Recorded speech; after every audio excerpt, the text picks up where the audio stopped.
તમારી પાસે ગાડી છે.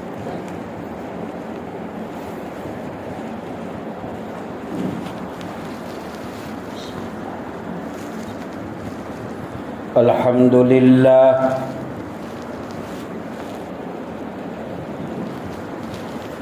الحمدللہ رب العالمین والصلاة والسلام علی سید الانبیاء والمرسلین صلی اللہ تعالی علیہ وسلم. اما بعد قال اللہ تبارک و تعالی اعوذ باللہ من الشیطان الرجیم بسم اللہ الرحمن الرحیم.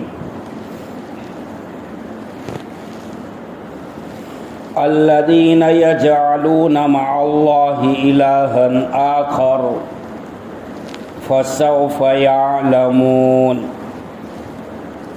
وَلَقَدْ نَعْلَمُ أَنَّكَ يَضِيقُ صَدْرُكَ بِمَا يَقُولُونَ فَسَبِّحْ بِحَمْدِ رَبِّكَ وَكُن مِّنَ السَّاجِدِينَ وَاعْبُدْ رَبَّكَ حَتَّى يَأْتِيَكَ الْيَقِينُ.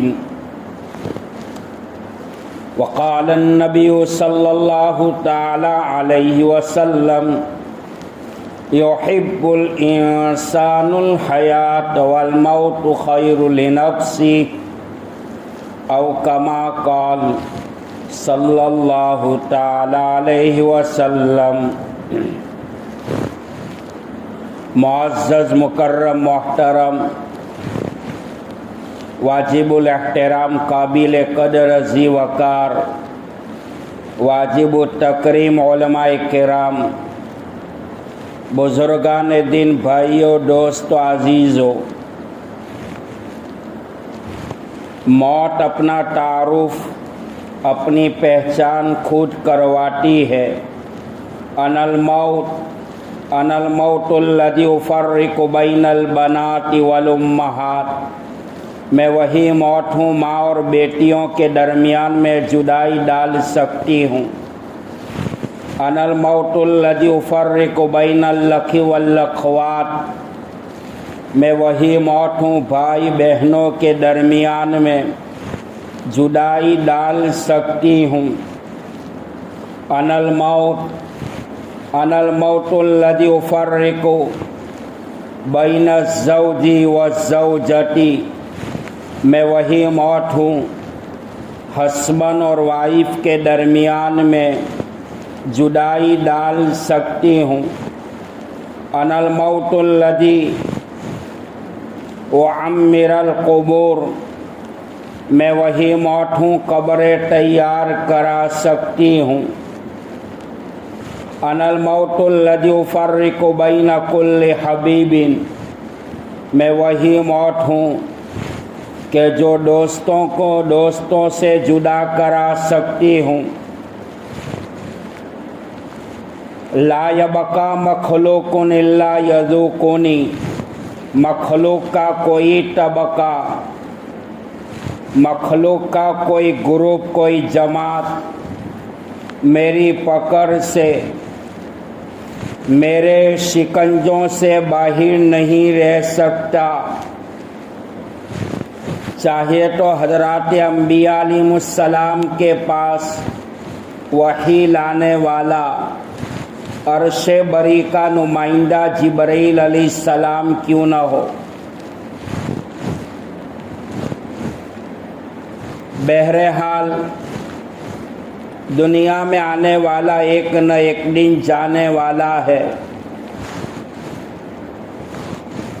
اور جو ایمان والا مومن موت سے پہلے موت کی تیاری کرتا ہے، اللہ تعالیٰ اس کے دنیا کی زندگی کو بھی بنا دیتا ہے اور اس کے آخرت کی زندگی بھی اللہ پاک بنا دیں گے. اور جو ایمان والا اپنی موت کو بھول کر زندگی گزارتا ہے گویا کہ ان کی زندگی کفاروں کے طور و طریق پر، غیر مسلم کے سلیقوں پر، ان کے ضابطوں پر گزر رہی ہے۔ انسان کی زندگی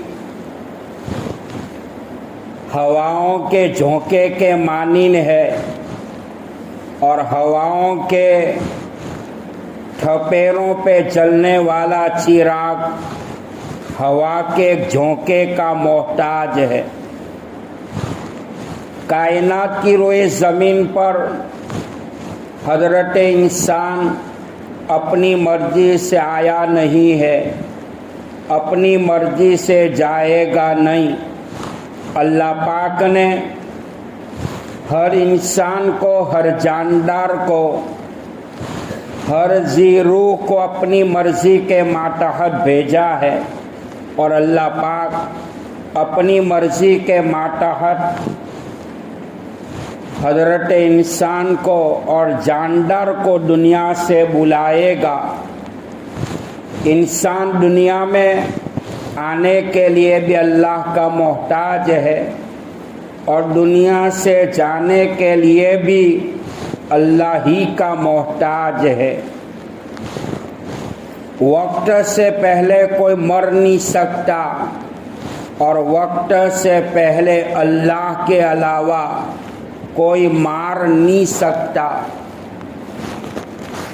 کائنات کی ہر چیز اللہ کی محتاج ہے۔ آسمانوں پہ اگنے والا چاند ہو، سورج ہو، ستارہ ہو، زمین کے ذرات ہو، سمندر کے تلاطم ہو، راستے پہ گری ہوئی کنکری کا وہ کنکر کیوں نہ ہو، درختہ کا پتا کیوں نہ ہو،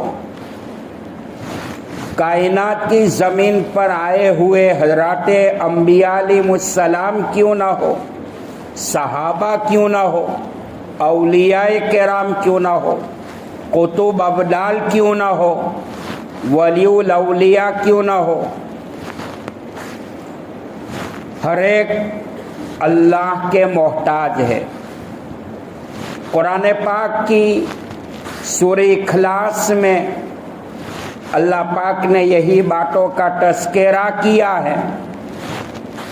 جس قرآن میں اللہ نے 26 آیات میں توحید کو بیان کیا ہے، جس قرآن پاک کی 1200 آیات میں اللہ نے اپنے محبوب کی شان کو بیان کیا ہے، قرآن کی 700 آیات میں اللہ تعالیٰ نے اپنے محبوب جناب محمد رسول اللہ صلی اللہ علیہ وسلم کے صحابہ کرام کی شان، شوکت، کردار، رفعت، بلندی، بام عروج کو بیان کیا ہے۔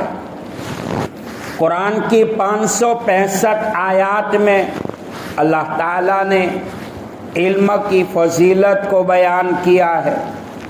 قرآن کی 93 آیات میں اللہ پاک نے مردود کا، شیطان کا مختلف ناموں کے ساتھ تذکرہ کیا ہے۔ سورہ اخلاص میں اللہ پاک نے اپنی توحید کو بیان کیا ہے، قل هو اللہ احد، کہہ دو اللہ ایک ہے، اللہ اکیلا ہے، تمام عیوب سے منزہ ہے، پکڑنے میں ہاتھ سے پاک ہے، چلنے میں پیروں سے پاک ہے، بات کرنے میں زبان سے پاک ہے، ساری طاقتوں کا جو مالک ہے وہ اللہ ہے۔ حضرت امام بخاری رحمۃ اللہ علیہ نے بخاری شریف کا ابتدا کتاب الایمان سے کیا ہے، اور حضرت امام بخاری رحمۃ اللہ علیہ نے بخاری شریف کا اختتام کتاب التوحید پر کیا ہے۔ ایمان یہ توحید ہے، توحید یہ ایمان ہے۔ حضرت امام بخاری رحمۃ اللہ علیہ کتاب الایمان سے اپنی کتاب بخاری شریف روئے زمین پر کلام اللہ، کتاب اللہ کے بعد اگر کسی کتاب کو مقام اور فوقیت اور عزت اگر حاصل ہے تو امام بخاری رحمۃ اللہ علیہ کی بخاری شریف ہے۔ کتاب الایمان لا کر اور کتاب التوحید کے اوپر حضرت نے بخاری شریف کا اختتام کیا ہے۔ حضرت یہ فرما رہے اصل دولت ایمان کی دولت ہے۔ مومن کی زندگی ایمان سے شروع ہوتی ہے اور مومن کی زندگی ایمان پر ختم ہوتی ہے۔ ہمارے اکابرین کے اقوال میں لکھا ہے، قرآن پاک کی وہ آیت تتجافا جنوبہم عن المضاجع یدعون ربہم خوفا وطمعا۔ ہمارے اکابرین علماء امت رات میں تہجد کے وقت اٹھتے ہیں، دعائیں کرتے ہیں، اپنی دعاؤں کے اندر ہمیشہ چند باتیں کہا کرتے، اللہ علم دے تو عمل دے، دولت دے تو ہدایت دے، اولاد دے تو نیک دے، روزی دے تو برکت والی، لباس دے تو عزت والا، مکان دے راحت والا، زندگی دے اسلام والی، موت دے تو ایمان والی۔ حدیث پاک میں جناب رسول اللہ صلی اللہ علیہ وسلم نے ارشاد فرمایا، من کان آخر کلامہ لا الہ الا اللہ دخل الجنہ، جس کا آخری کلمہ لا الہ الا اللہ ہوگا وہ ضرور جنت میں داخل ہوگا۔ محدثین نے اس روایت پہ کلام کیا ہے، جس کا خاتمہ ایمان پر ہو جائے، فرمایا اللہ پاک قبر کے فتنوں سے، قبر کے اندھیروں سے، قبر کی تاریکیوں سے اور منکر نکیر کے سوالات سے اللہ ان کی حفاظت کرے گا۔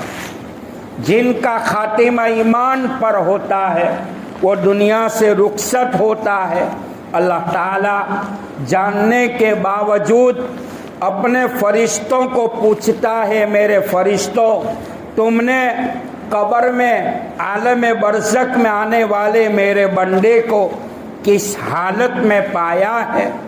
فرشتے کہتے ہیں اللہ پاک دنیا سے تیرا بندہ تھکا ہوا آیا ہے، قبر کی مٹی کے ڈھیلوں پہ سویا ہوا ہے۔ اللہ فرماتے ہیں اے فرشتوں یہ میرا بندہ دنیا میں مجھے راضی کر کے آیا ہے، مجھے مانا ہے، میری باتوں کو مانا ہے، میرے محبوب کو مانا ہے، میرے محبوب کی نبوت اور رسالت والا یقین دل میں اتارا ہے، قبل الموت بعد الموت کی تیاری کی ہے۔ اللہ جاننے کے باوجود فرشتوں کو کہتا ہے میرے بندے کی قبر میں جنت کا بچھونا بچھا دو، قبر کی کھڑکی کو کھول دو، جنت کا لباس پہنا دو۔ وہ دنیا سے جانے والا، دنیا کے جھمیلوں کو چھوڑ کر جانے والا جب قبر میں جاتا ہے، اللہ پاک ان کو قبر میں وہ نیند سلائے گا کہ قیامت تک قبر کی نیند سے اٹھانے والا اللہ کے علاوہ کوئی نہیں ہوگا۔ اکابرین کے اقوال میں لکھا ہے انسان تو جس مکان میں رہتا ہے وہ بھی تیرا نہیں، مکان پراپرٹی جائیداد کا مالک تو ہوتا تو تیری موت کے بعد تیری اولاد تجھے گھروں میں سے نہ نکالتی، تیری موت کے بعد جنازہ اٹھانے کے بعد قبر میں دفنانے کے بعد قبرستان میں پہنچانے کے بعد دلیل اس بات کی کہ انسان تو نہ دنیا کا مالک ہے نہ دنیا کے مکان کا مالک ہے، مالک اللہ ہے، اللہ کو کوئی نکال نہیں سکتا، ہم مالک نہیں ہیں، ہمیں نکالا جا رہا ہے۔ دنیا میں انسان ہائے ہائے کے واویلے گاتا ہے، ہائے ہائے کے ترانے گاتا ہے، میرا مال، میرا بنگلہ، میری پراپرٹی، میری جائیداد، میرے باغات، میری کھیتیاں، میری اولاد، لیکن جہاں موت کا جھٹکا لگتا ہے ساری دنیا کی زیب و زینت چھوٹ جاتی ہے۔ دنیا میں آنے والا انسان ماں کے پیٹ سے چلا تھا، دنیا میں آیا اکیلا آیا، دنیا چھوڑ کر جائے گا اکیلا جائے گا، ٹھاٹ پرا رہ جائے گا جب لاٹ چلے گا بنجارا۔ شاعر نے کہا جگہ جی لگانے کی دنیا نہیں ہے، یہ عبرت کی جا ہے تماشا نہیں ہے۔ جلتے تھے جن کے محلوں میں فانوس ہزاروں رنگ کے، آج ان کی قبر پر نام و نشاں کچھ بھی نہیں ہے۔ جاگنا ہو جاگ لے افلاک کے سائے تلے، حشر تک سونا پڑے گا خاک کے سائے تلے۔ سدا عیش دور دنیا دکھاتا نہیں، گیا وقت ہاتھ پھر آتا نہیں۔ کل آئے گی کل، کل آئے گی کل، کل تو کیا پل کا بھروسہ نہیں۔ کر عبادت کر عبادت کر اس جوانی میں تو، کل بڑھاپا تیرے سر پہ آ جائے گا۔ 70 سالہ وہ بوڑھا، 80 سال کا وہ بوڑھا انسان جب لکڑی کے سہارے چلتا ہے، نوجوان بڑے بوڑھے میاں کی مذاق کرتا ہے، وہ بڑا بوڑھا میاں لکڑی کے سہارے ٹیک ٹیک کر چلتا ہے۔ نوجوان جن کی باڈی کے اندر جوانی کے جذبات ہے، جوانی کا خون ہے، 80 سال کے بوڑھے کو پادر پر بیٹھ کر اس کی مذاق کر رہا ہے کہ جس کی کمر جھکی ہوئی ہے، اور نوجوان آج کا پوچھتا ہے چچا کیا تلاش کرتے ہو؟ 80 سال کا بوڑھا تجربہ کار نوجوان کو سبق دیتا ہے، بیٹا جوانی کو تلاش کرتا ہوں۔ آپ نے دیکھا ہوگا شاعر اکبر الہ آبادی جو ہندوستان کا شاعر گزرا ہے، جب سرزمین ہندوستان پر برٹش حکومت کا تسلط تھا، حکومت نے اپنے دور حکومت میں اکبر الہ آبادی کو الہ آباد کی ہائی کورٹ کا جج بنایا تھا۔ بڑے اللہ والے تھے، نوجوانوں کو للکار کر کے کہا کہ بے وجہ خم نہیں، کمر سے ملے بٹن جھکے ڈھونڈتا ہوں، جوانی کدھر گئی؟ آئی تھی جوانی تھا مجھ میں نہ ہوش، ہوش آیا تو جوانی گزر گئی۔ آپ نے دیکھا ہوگا سال کے 12 مہینے ہیں، 4 مہینے وہ آتے ہیں یہ درخت اور پیپل کے پتے جھڑ جاتے ہیں، نئے پتے اور نئے پتے کی کوپن جب درخت کی اور پیپل کے درخت کی ٹہنی پر آتی ہے، آنے والی نئی کوپن، نیا موردن یہ گرے ہوئے پتوں کی مذاق کر رہا ہے کہ دیکھ تیرا دور ختم ہوا، اب تو ہمارا زمانہ آیا ہے۔ گجراتی کوی نے جب گاؤں کے اندر میں اسکول پڑھ رہا تھا، غالباً چوتھی چوپڑی میں، تو گجراتی کوی نے ایک بات کہی تھی کہ جو کوپن گرے ہوئے پتوں کا مذاق کر رہی تھی، تو گجراتی کوی نے کہا کہ پیپر پان کھرنتا ہستی کو پڑیا۔ کیا کہتے؟ پیپر پان کھرنتا ہستی کو پڑیا، امویٹی ٹوج ویٹ سے ڈھیرے باپوریا۔ یعنی ایک وقت ایک دور ہر انسان کا آنے والا ہے، چڑھتا سورج دھیرے دھیرے ڈھلتا ہے ڈھل جائے گا۔ علامہ ابن قیم جوزی فرماتے ہیں ہم اپنے بارے میں گلاب کا پودا بویا کرتے ہیں، گلاب کے پودے پر آنے والی کلی، علامہ ابن قیم جوزی فرماتے ہیں یہ انسان یہ تیرا بچپنا ہے۔ آفتاب جب نکلتا ہے، آفتاب کی شعاعیں جب کلی پر گرتی ہے، وہ کلی نہیں رہتی، وہ پھول بن جاتا ہے۔ علامہ ابن قیم جوزی فرماتے ہیں یہ انسان یہ تیری جوانی کا دور ہے۔ تیسرے نمبر پر علامہ ابن قیم جوزی فرماتے ہیں آفتاب جب مان پر جاتا ہے، آفتاب جب غروب ہو جاتا ہے اور کائنات کی روئے زمین پر اندھیرا تاریکیاں چھا جاتی ہے، وہ پھول نہیں رہتا، وہ منجلا جاتا ہے، مان پر جاتا ہے، ڈھیلا پڑ جاتا ہے۔ علامہ ابن قیم جوزی علیہ رحمہ فرماتے ہیں یہ انسان یہ تیرے بڑھاپے کا عالم ہے، گلاب کی کلی انسان کا بچپنا ہے، گلاب کا پھول یہ انسان کی جوانی ہے، اور مجلا جانے والا پھول جو ہے وہ انسان کا بڑھاپا ہے۔ کسی نے ملک الموت سے پوچھا، اچانک آ جاتی ہے، دنیا میں کسی مجرم کو پکڑا جاتا ہے، عدالت والے high court, supreme court, session court, civil court یہ میسیج موکلتی ہے، مقدمہ دائر ہے یہ تاریخ کے اوپر عدالت میں حاضر ہو جاؤ۔ مجرم اگر یہ تاریخ کے اوپر آروپی اگر حاضر نہیں ہوتا تو پولیس والے ہاتھوں میں بیڑیا ڈال کر ڈبے میں جانور کی طرح ڈال کر عدالت میں لے آتے ہیں۔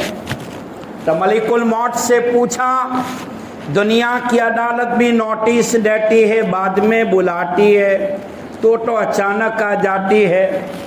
ملک الموت نے بڑا شاندار جواب دیا، انسان تیری آنکھوں کی روشنی کا کمزور ہو جانا میری آنے کی نشانی ہے، آواز کا بٹے خراب ہو جانا میری آنے کی نشانی ہے، کمر کا جھک جانا میری آنے کی نشانی ہے، تیری باڈی کے اس پہ پات کا ڈھیلا پڑ جانا یہ میری آنے کی نشانی ہے۔ جوانی میں 5 روٹلے کھایا کرتا تھا، اب تو بڑھاپے میں 2 لقمے کھانے کا محتاج ہے، یہ میری آنے کی نشانی ہے۔ گھر میں پوتے پر پوتے نواسوں کا آ جانا میری آنے کی نشانی ہے، سر میں داڑھی میں بالوں کا سفید ہو جانا میری آنے کی نشانی ہے۔ تو اللہ پاک ہمیں عمل کی توفیق عطا فرمائے۔ بھائیو، جو ایمان والا موت سے پہلے موت کی تیاری کرتا ہے، علماء اور محدثین نے لکھا ہے اللہ پاک ان کو 3 انعام سے مالا مال کرتا ہے۔ پہلے نمبر پر اللہ ان کو توبہ کی توفیق دے دے گا، دوسرے نمبر پر اللہ ان کو قناعت والی زندگی دے دے گا، اور تیسرے نمبر پر اللہ پاک اس کو عبادت میں ایسا مزہ نصیب کرے گا، ایئرکون کے اندر اور باغوں کے اندر ان کو وہ مزہ نصیب نہیں ہوگا۔ یہ قربانی کے ایام چلے گئے، قربانی کے ایام چلے گئے، ہمیں سبق دے کر گئے ہیں کہ دنیا سے جانے والے جانور یہ ہمیں کہہ کر گئے ہیں، یہ بابانگے ڈہل ڈنکے کی چوٹ پر اعلان کر کے گئے ہیں، بے زبان جانور کہہ کر گئے انسانوں ہم نے تو اللہ کی رضا کے لیے اپنا سر کٹوا دیا، تم تو اللہ کی رضا کی خاطر اللہ کے دربار میں اپنا سر جھکانے کے لیے تیار نہیں۔ اللہ عبادت والی زندگی، عبادت والی موت عطا فرمائے، سجدے والی زندگی تقوی طہارت والی زندگی، سجدے والی تقوی طہارت والی موت عطا فرمائے۔ اللہ وہ موت عطا فرمائے اللہ نے نبی کے صحابی حضرت ثعلبہ کو عطا فرمائی تھی۔ اللہ وہ موت عطا فرمائے خیبر کے موقع پر سعد بن معاذ کا انتقال ہوا، 70,000 فرشتوں کو اللہ نے آسمانوں سے اتارا تھا۔ نبی پاک علیہ السلام سعد بن معاذ کے جنازے کے پیچھے چلتے تھے۔ کسی نے پوچھا، حضرت عمر نے پوچھا، یا رسول اللہ صلی اللہ علیہ وسلم میرے ماں باپ آپ پر قربان، آپ اپنا پورا پیر زمین پر کیوں نہیں رکھتے ہیں؟ آپ نے فرمایا، یہ عمر، یہ صحابی کی جنازے کی نماز میں اللہ نے 70,000 فرشتوں کو مدینہ کی دھرتی پر اتارا ہے، تمہارے نبی کے لیے مدینہ کی زمین پر قدم رکھنے کی جگہ نہیں ہے۔ مومن کی زندگی موت کے بعد شروع ہوتی ہے، موت کے بعد شروع ہوتی ہے۔ اگر وقت ہوتا واقعات کی روشنی میں 2-3 واقعات عرض کرتا، زندگی باقی رہی، موقع دیا اللہ نے، اسی مضمون کو لے کر آگے چلیں گے۔ اللہ ہم سب کو عمل کی توفیق عطا فرمائے۔ ہم سب گنہگار ہیں، سب خطا کار ہیں، سب سیاہ کار ہے۔ یاد رکھو، حضرات انبیاء علیہ السلام کو چھوڑ کر کائنات کی دھرتی پر معصوم کوئی نہیں ہو سکتا۔ انبیاء معصوم ہے، صحابہ محفوظ ہے۔ معصوم وہ ہوتا ہے گناہ ان کے پاس نہ جائے، محفوظ وہ ہوتا ہے وہ گناہ کے پاس نہ جائے۔ حدیث میں آپ نے فرمایا، کل بنی آدم خطاؤن وخیر الخطائین التوابون وفی روایت المستغفرون او کما قال، ہر ایک گنہگار ہے، خطا کار ہے، سیاہ کار ہے اور گنہگار ہے۔ بہترین گنہگار وہ ہے گناہ ہو جائے اللہ سے توبہ کر لے۔ میرے بھائیو، دنیا میں کوئی انسان سے اتنا راضی نہیں ہوتا جتنا پاک پروردگار عالم اپنے بندے سے راضی ہوتا ہے۔ اللہ فرماتے ہیں، بندے آنے میں دیر ہوگی، قبول کرنے میں دیر نہیں ہوگی، مانگنے میں دیر ہوگی، دینے میں دیر نہیں ہوگی، تو مانگتا تھک جائے گا، میں دیتا نہیں تھکوں گا۔ آنا کام تیرا ہوگا اور تیرے گناہ کو مٹانا یہ کام میرا ہوگا۔